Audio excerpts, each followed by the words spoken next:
أعوذ بالله من الشيطان الرجيم. بسم الله الرحمن الرحيم.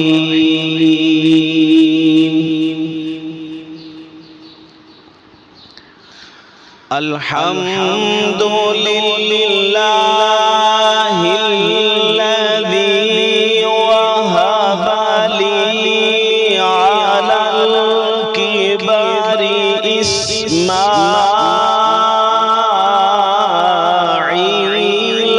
وإسحاق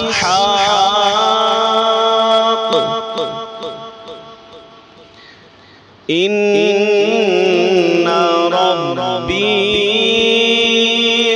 لسميع الدعاء.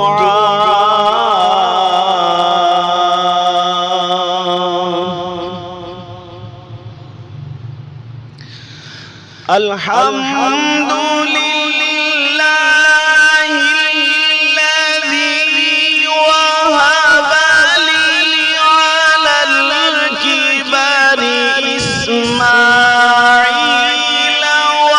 وإسحاق إن ربي لسميع الدعاء.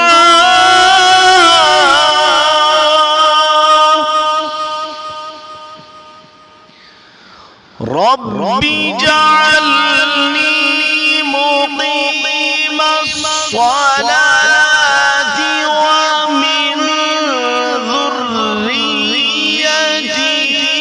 ربنا وتقبل دعاء.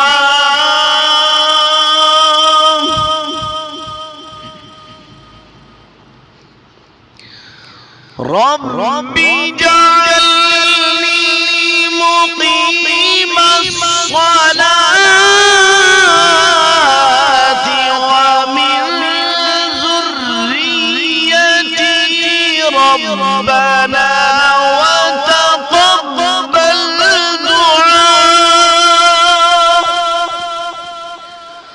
ربنا اغفر لي ولوالدي وللمؤمنين يوم يقوم الحساب. صدق الله العظيم.